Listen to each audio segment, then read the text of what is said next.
तो निश्चित रूप से बिहार में डबल इंजन की सरकार की विदाई तय है। देश की 80 करोड़ जनता अगर 5 किलो चावल और चीनी पे जिंदा है तो इससे बड़ी दुख की बात हो ही नहीं सकती। आप 5 ट्रिलियन की बात करते हैं और 80 करोड़ लोगों को आप चावल पहुंचा रहे हैं। क्या ये देश कभी 5 ट्रिलियन तक पहुंच पाएगा? मुद्दा है। और बिहार में ये प्रयोगशाला चुनाव आयोग के द्वारा बीजेपी के इशारे पर इसकी शुरुआत की गई। जननायक नमस्कार दोस्तों, आप देख रहे हैं कशिश की न्यूज शाला। चुनाव अब आएंगे तो एक मुद्दा जरूर गर्माता नजर आएगा और वो मुद्दा है वोट चोरी का। राहुल गांधी ने जिस तरीके से पीसी किया, उसके बाद वोट चोरी का मुद्दा इतना ज्यादा बढ़ गया है कि अब लोगों को लगने लगा है कि हाँ, अगर भाजपा की सरकार सत्ता में आई है तो यही कारण हो सकता है। और आप मेरे पीछे ये पोस्टर देख सकते हैं जिसपे लिखा है स्टॉप वोट चोरी, और इसको लेकर हस्ताक्षर अभियान यहाँ पर चलाया गया है। और बिहार के चुनाव की तारीख का ऐलान हो चुका है और जनता ये कह रही है कि बिहार में तो हम वोट चोरी बिल्कुल भी नहीं होने देंगे। उसको लेकर तमाम तरीके की जानकारी, मेरे साथ कुछ लोग हैं, इस पर बातचीत करेंगे कि उन्हें कितनी हकीकत इस मुद्दे में नजर आती है। क्या नाम है सर?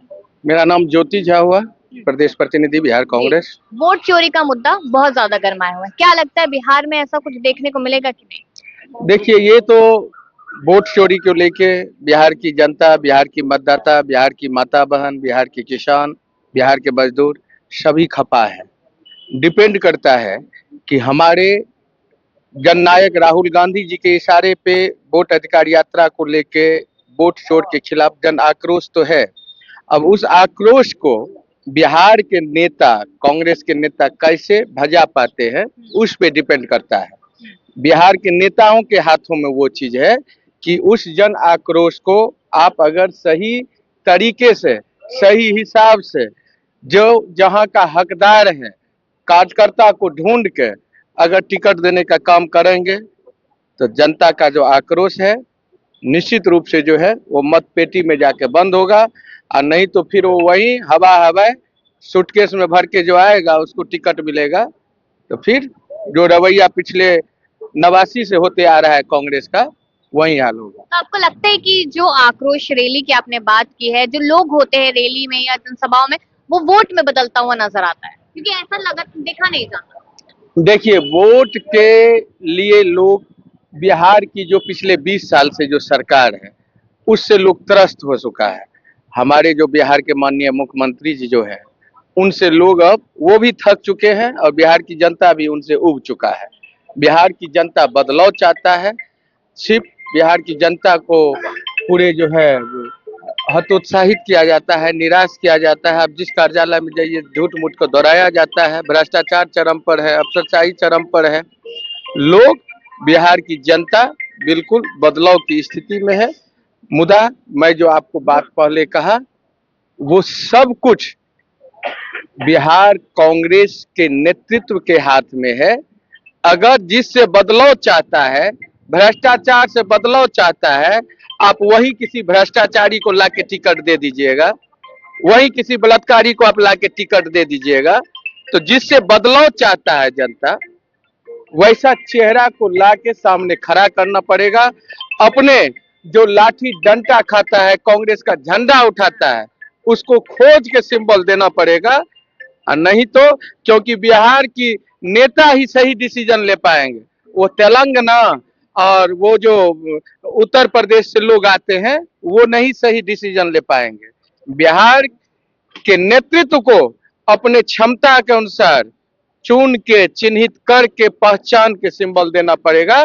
मैं दावा करता हूं, अगर मैं जितने सीट पे लड़ूंगा, 100 में 100 सीट हम जीतने का, 100% सीट जीतने का हम काम करेंगे। क्या नाम है सर? संतोष कुमार श्रीवास्तव। वोट चोरी से क्या समझे आप? वोट चोरी एक बड़ा मुद्दा है और बिहार में ये प्रयोगशाला चुनाव आयोग के द्वारा बीजेपी के इशारे पर इसकी शुरुआत की गई। जननायक राहुल गांधी जी ने इसका कड़ा विरोध किया, यहाँ पदयात्रा चलाई और इसका व्यापक असर भी आम जनमानस में देखने को मिला। लेकिन अब चुनाव का बिगुल फुका चुका है। ये अब हमारे नेतृत्वकर्ता पर निर्भर करता है कि आप कितने जमीनी कार्यकर्ता को, जिन पे जनता भरोसा कर सके, अगर आप उस मुद्दा को भजाना चाहते हैं, उसका असर देखना चाहते हैं, तो आपको जमीनी कार्यकर्ता को ही टिकट देना पड़ेगा। तभी जो राहुल जी ने बिगुल फूका है, उसका लाभ यहाँ बदलाव के रूप में दिखेगा। देखिए ना, टिकट तो दे दिया जाएगा जिसको भी जो नेतृत्व है वो देगा, लेकिन आप लोग या फिर राहुल गांधी यही कहते नजर आए कि बीजेपी और इलेक्शन कमीशन की मिली जुली है, जिसकी वजह से वोट चोरी हुआ। टिकट मिल भी जाता है लेकिन वोट चोरी जैसा कुछ देखने को मिलता है, तो फिर क्या होगा? देखिए, राहुल जी ने सही कहा है, हम भी वही बात कर रहे हैं। वोट चोरी की एक सीमा है। अगर कार्यकर्ताओं के बीच से अगर टिकट मिलता है तो आक्रोश कम होता है, सब एकजुट होते हैं कि भाई चलो हमें नहीं मिला तो हमारे साथी को मिला।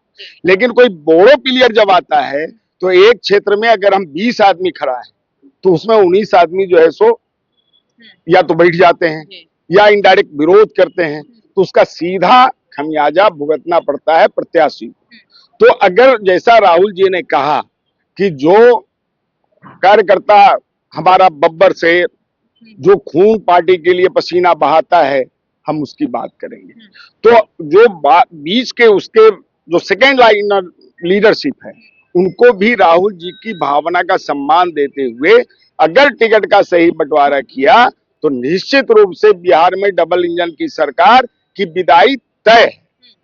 डबल इंजन की सरकार महिलाओं को 10,000 दे रही है। डबल इंजन की सरकार कह रही है कि महिलाओं का सशक्तिकरण किया जाएगा, युवाओं को रोजगार दिया जाएगा और भी तमाम तरीके के वादे कर रही है डबल इंजन की सरकार। डबल इंजन की सरकार पे विश्वास ना करके आरजेडी और कांग्रेस के अलायंस पे क्यों विश्वास किया जाए? यस, बहुत अच्छा प्रश्न है। ये चुनाव में ही जुमलेबाजी उनको समझ में आती है कि अभी वो महिलाओं को रुपया दे रहे हैं, वो बिजली फ्री कर रहे हैं, 5 साल में क्यों नहीं किया? जनता इतनी बेवकूफ नहीं है। और नरेंद्र मोदी जो खुद कहते रहे हैं कि रेवड़ी की संस्कृति बंद होनी चाहिए, लेकिन जहां चुनाव होता है वहां वो रेवड़ी की ही बात करते हैं।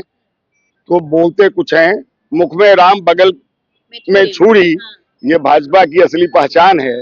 और आज जो हमारे मुख्यमंत्री हैं नीतीश जी, वो कहीं के नहीं है, उनके चंगुल में फंस चुके हैं। जो भाजपा के साथ जाएगा वो समाप्त हो जाएगा। आरजेडी कांग्रेस को क्यों पसंद करे? उनके अलायंस को क्यों जनता पसंद? हम सेकुलर हैं ना, हम सबकी बात करते हैं, हम सर्वधर्म समभाव की बात करते हैं, हम हिंदू मुस्लिम की बात नहीं करते। उदाहरण के लिए आप यहाँ आई हो, पता नहीं आप किस बिरादरी से हो, हम किस बिरादरी से हैं। मेरा अगर यहाँ एक्सीडेंट हो जाता है, हमको खून की जरूरत होती है, तो यहाँ खड़े लोग जो हमको हॉस्पिटल लेके जाएंगे, वहां हम कहेंगे क्या कि मैं अमुक बिरादरी का हूँ, मुझे उस बिरादरी का ही खून चाहिए, नहीं तो मुझे मर जाने दो। तो नरेंद्र मोदी और उनकी पार्टी के सारे नेता दूसरे धर्मों में अपने बेटा बेटी की शादी करते हैं, वो लव जिहाद नहीं होता है, वो प्यार होता है। और हम आप अगर कुछ करते हैं तो वो लव जिहाद होता है। यही इनकी संस्कृति है। तो उस संस्कृति से बिहार की जनता ऊब चुकी है। यहाँ भाईचारा अमन का ये प्रदेश रहा है, यहाँ महात्मा गांधी की कर्म भूमि रही है। महात्मा गांधी बनने का श्रेय इसी बिहार की धरती को जाता है। यहाँ भगवान बुद्ध और महावीर का जन्मस्थल है, यहाँ से जो है सो शांति का संदेश जाता है। और उस भूमि में आप नफरत का दुकान चला रहे हो, हम तो मोहब्बत की तेजस्वी दुकान की चलाने वाले। सरकार आने के बाद क्या पलायन रुकेगा? बिल्कुल, ये बहुत बड़ा मुद्दा है। बिल्कुल।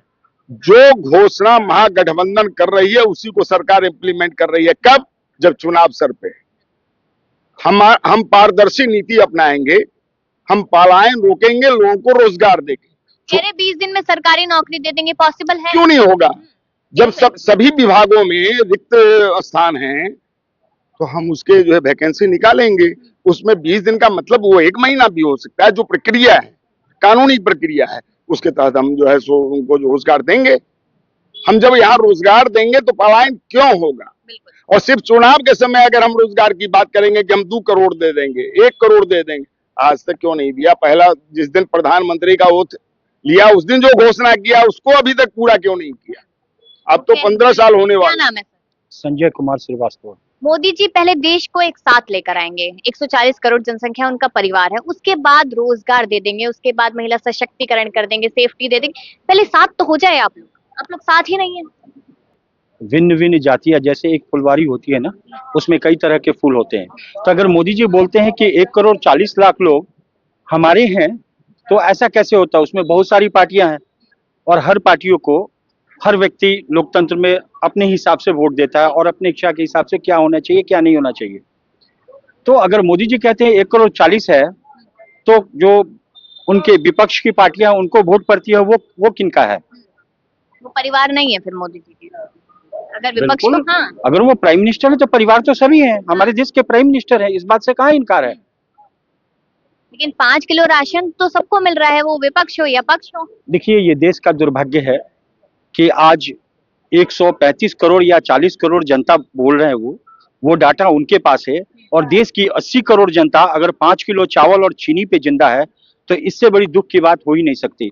आप 5 ट्रिलियन की बात करते हैं और 80 करोड़ लोगों को आप चावल पहुंचा रहे हैं, क्या ये देश कभी 5 ट्रिलियन तक पहुंच पाएगा? मोदी जी तो बहुत सारी बातें करते हैं, अगर आपको देखना है तो अभी तक, जब से वो 2014 से अभी तक आए हैं, उनके सारे भाषणों को और एक्यूमुलेट करें तो किसी बात से मिलान नहीं हो पाएगा। एक सिर्फ जननायक राहुल गांधी ही हैं, जो कहते हैं वो करते हैं, उनकी किसी बात को किसी बात से कोरिलेट आप नहीं कर सकती हैं। और रियल जननायक है वो, देश की आम जनता के लिए अगर कोई काम कर रहा है तो वो राहुल गांधी काम कर रहे हैं। लेकिन मोदी जी को लेकर लोग कहते हैं कि जहां पहुंच जाते हैं वहां तो जीत आसानी से हो जाती है। देखिए, गाना तक चल रहा है कि मोदी है तो मुमकिन है, तो बिहार में मुमकिन क्यों नहीं हो सकता? देखिए, मोदी जी जहां भी जाते हैं उससे पहले कुछ उनकी एड एजेंसियां जाती है। मैं एज ए कॉमन मैन बताना चाहता हूं, तो आप ऐसा मार्क करेंगे कि जहां भी जाएंगे अगर वहां पे 100 या 200 लोग खड़े हैं, अगर आगे वो बोलते हैं मोदी मोदी, तो बाकी जो जनता है ना, वो एक ऐसा रिदम बनता है ना कि वो भी बोलने लगती है। ठीक है, तो ये मार्केटिंग करके अगर मोदी जी कहना चाहते हैं कि पूरी देश की जनता मेरे तरफ है, तो बाकी लोगों जो बाकी जो पार्टियां हैं उनके बारे में क्या उनका कहना? देखिए, आप उधर देखिए कि जो जेडीयू है या बीजेपी है या तमाम उनके गठबंधन वाले लोग हैं, 101 सीट और 29 सीट चिराग पासवान को देते हैं, 6 सीट बाकी दो लोगों को देते हैं। लेकिन जो आरजेडी है, जो कांग्रेस है, उसमें 55 और 65 का झगड़ा चल रहा है, तो ये झगड़ा कहीं नुकसान तो नहीं करा देगा? देखिए, झगड़े की बात नहीं है, जब हम संगठन में आते हैं तो हमको सबके बारे में सोचना पड़ता है। तो हमारे साथ जितनी भी एलाइज पार्टियां हैं उन्हें भी कुछ ना कुछ सीट चाहिए। तो अगर हम बड़े भाई की भी भूमिका में हैं, क्योंकि केंद्र में हमारा है, तो अगर बड़े भाई की भूमिका में है तो बड़ा भाई क्या करता है ना कि कभी कभी अपने गठबंधन को आगे बढ़ाने के लिए कुछ सीटें छोड़ भी देते हैं। इसलिए अगर कांग्रेस को 60 सीट या 70 सीट आता है तो हमें समझौता करना पड़ेगा, हमें सभी भाइयों का सम्मान करना पड़ेगा। चलिए, एक आखिरी सवाल करूंगी। वोट चोरी से मैंने मुद्दा शुरू किया था। इलेक्शन कमीशन मान नहीं रहा है कि वोट चोरी हो रही है, राहुल गांधी से माफीनामा वो मांग रहे थे, और दूसरी तरफ देखिए कि कांग्रेस, जब इलेक्शन कमीशन से सवाल होता है तो बीजेपी जवाब देती है, बीजेपी से सवाल होता है तो इलेक्शन कमीशन जवाब देता है। क्या साठगांठ कुछ नजर आ रही है? हम तो पहले ही कहा अभी आपसे कि बीजेपी और चुनाव आयोग पारदर्शी नहीं रह गया। संवैधानिक सत्ता है, उसको सरकार आती और जाती रहती है।